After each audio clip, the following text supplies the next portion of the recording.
Gardeners are at a higher risk of getting Lyme disease now than ever before, and the cause is the ticks in the garden. They're no longer just found in the woods, they're in your backyard. There's a lot of misinformation out there about ticks, and in this program, I'm going to debunk a number of important myths. Let's start with some tick biology. If you don't understand the insect that you're concerned about, you'll never take care of the problem. Ticks are not insects. They're actually arachnids, similar to spiders, scorpions, and they're even related to the mites. There are 90 species in North America and some 900 species worldwide. It's not just one arachnid we're worried about. And the species is important, as you'll see in a few minutes. They can be classified into two groups, hard-bodied and soft-bodied. Hard-bodied ticks like to live in weedy areas, and those are the ones that we're really concerned about.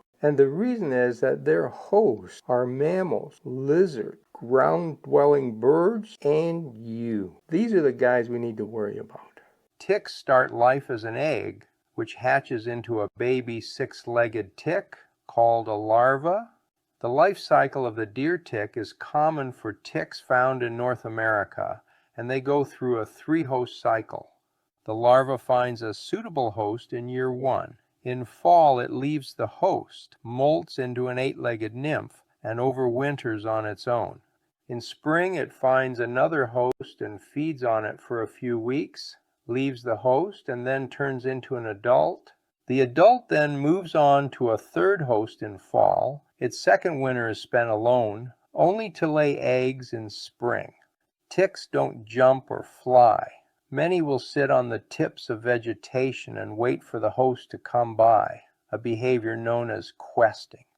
When a host gets close enough, they grab hold for a ride. Some ticks, like the lone star tick, are more aggressive and will travel several feet to find a host. Carbon dioxide, body heat, and vibrations signal the presence of a host. Once on a host, they can feed for 3 to 10 days before dropping off. Now let's look at some tick myths. Myth number 1, ticks are found mostly in forests. Ticks are commonly found in forests, but their numbers are growing in urban areas and are now quite common in backyard gardens. The warmth from cities is also extending their active season. Myth number 2, use soap, Vaseline, or burning to remove a tick. Don't cover the tick with things like soap or Vaseline. With these home remedies, the tick stays attached longer and can inject more infected saliva while you wait for it to die. Some people suggest burning it off with a match, but that is also a bad idea. You are more likely to harm yourself or your pet. The best way to remove a tick is with tweezers, grasping the tick as close to the skin as possible and gently pulling it off. Put the tick in a sealable plastic bag or container, such as a pill bottle. Record the date and location you visited, as well as the part of your body where you found it. If you develop symptoms, take the tick along with you to your doctor. Myth number 3, a partial tickectomy can still cause disease. Removing the body of a tick may leave the head or mouth parts attached to the skin. These will no longer transmit disease, and your body will slowly expel them as new skin develops. Myth number 4, only female ticks feed on blood. This is not true. A tick needs a blood feast between each stage of its life. Male and female larvae need a feed to become nymphs, and both sexes need another feed to become adults. Male adults may not feed again, but sometimes they do to get some extra energy. Myth number 5, all ticks spread Lyme disease. First of all, only some ticks are infected with a disease of any type, but more importantly, not all tick species can transmit Lyme disease. In North America, Lyme disease is transmitted mainly by the black-legged tick and the western black-legged tick. The former is also called the deer tick. Other species can transmit other diseases, such as Rocky Mountain spotted fever and ehrlichiosis. What percent of ticks carry Lyme disease? That depends on where you live. Do the ticks in your area carry Lyme disease? A recent study found that in the Northeast and upper Midwest, up to 50% of blackleg ticks are infected. But in the South and West, infection rates are usually less than 10%. Myth number 6, infection from ticks happens quickly. Infection is actually quite slow. In the case of Lyme disease, the infected tick needs to attach itself and feed for more than 24 hours before the bacteria are transmitted. Removal of ticks soon after each trip outside should prevent you from getting the disease. A review of the current literature for Lyme disease found that there is no evidence of transmission by a single infected nymph within the first 24 hours of attachment. That increases to 10% after 48 hours and reaches 50% after 65 hours. It is more than 90% after a complete feed, which can take 3 to 10 days. Other bacterial infections also seem to be transmitted slowly, but viral infections can happen quickly. Myth number 7. Ticks fall from trees and land on you. Ticks don't jump, fly, or fall from trees. You have to come into close contact with the tick for it to find you. Myth number 8, ticks cannot survive winter. Ticks can overwinter in the leaf litter on the ground. They may even become active during a warm spell in winter when temperatures are above 4 degrees Celsius or 39 degrees Fahrenheit. Myth number 9, deer are the cause of Lyme disease. One of the ticks responsible for spreading Lyme disease is the deer tick, and deer are hosts for it. But deer are not hosts for Lyme disease. The bacteria that cause Lyme disease do not live inside deer or humans. The mouse is a host for Lyme disease bacteria. Myth number 10, you can feel a tick bite. You might feel the bite of a tick, or you might not. Their saliva contains several compounds that trick our bodies into blocking pain and itching, as well as stopping any defensive immune responses. Myth number 11, Lyme disease always comes with a bullseye rash. A Lyme disease infection can cause a round reddish mark called a bullseye rash, but it only appears in about 75% of cases. The best way to determine the disease is with a lab test, and even that produces a lot of false positives. According to the Centers for Disease Control, a bullseye rash is a sure sign of Lyme disease, and treatment should be started right away. A lab test is not needed. Myth number 12, possums eat tons of ticks. The names possum and opossum correctly refer to the Virginia opossum found in North America. Opossum is the preferred common scientific name. Many sources report that possums eat a lot of ticks. They are tick vacuums, with each one consuming thousands a week. A new study suggests it's all a myth. Earlier research showed that captive possums eat a lot of ticks, and these findings probably started this common myth about possum.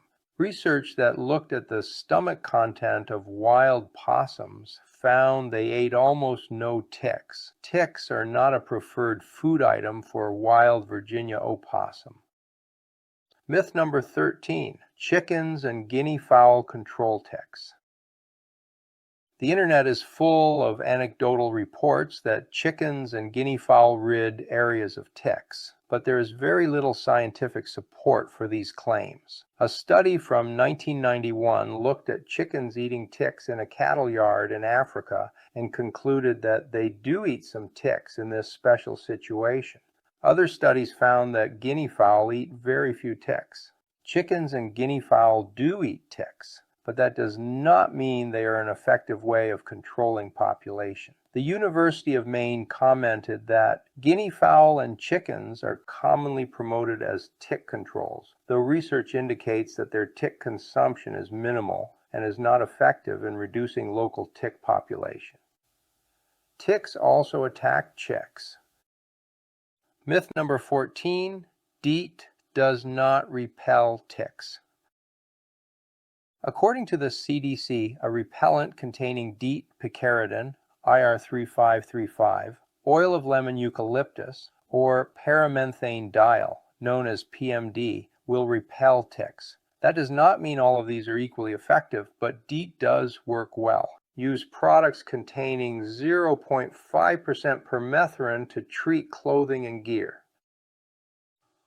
Myth number 15, beautyberry bushes keep ticks out of gardens. Extracts of chemicals from the beautyberry bush show some repellency for ticks. Unfortunately, gardeners then extrapolate this fact and conclude that plants growing in the garden do the same thing. They don't. And homemade concoctions using beautyberry don't work either. Myth number 16. Ticks are repelled by fragrant plants like herbs. This is a common sentiment in discussion groups and uninformed websites. Growing fragrant plants such as mint, lavender, and peppermint is recommended for keeping ticks out of the garden. There are two key mistakes here. First of all, even if plants produce a compound that repels ticks, it is never produced in large enough amounts by living plants to make a difference. Plants growing in the garden don't work. The second problem is that just because a plant is fragrant to us, it does not mean it will repel ticks, or any other insect for that matter. That includes mosquitoes. Natural oil extracts from plants such as lavender catnip, lemongrass, and citronella have been tested, and they either don't repel ticks or repel them for only a couple of minutes. Some plant oil extracts do show some repellency in lab tests, including cleome and rhododendron, but they are effective only against some tick species. Myth number 17. Natural repellents work as good or better than DEET. Lots of people want to go natural and believe that DEET is toxic. The facts are quite clear here.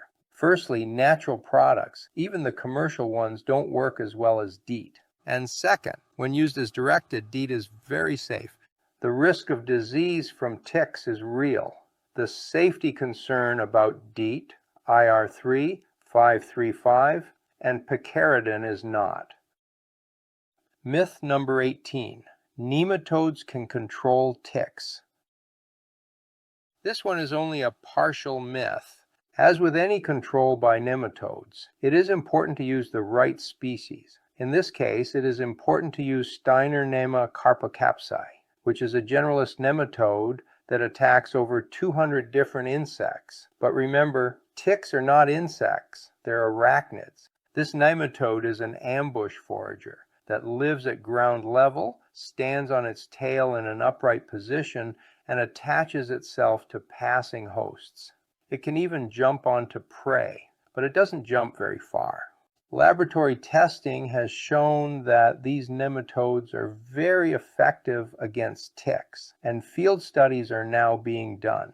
It is too early to say that nematodes can control wild population, but there is some hope. Now you know more about ticks than you ever wanted to, but you're in a much better position to protect yourself from Lyme disease. You can find Reality Time on YouTube, Substack, Spotify, and Apple Podcasts. I'll put links to these and our social pages in the description below. If you're interested in gardening, check out my YouTube channel called Garden Fundamentals, or my blog called Garden Myths. Let the truth shine into your life.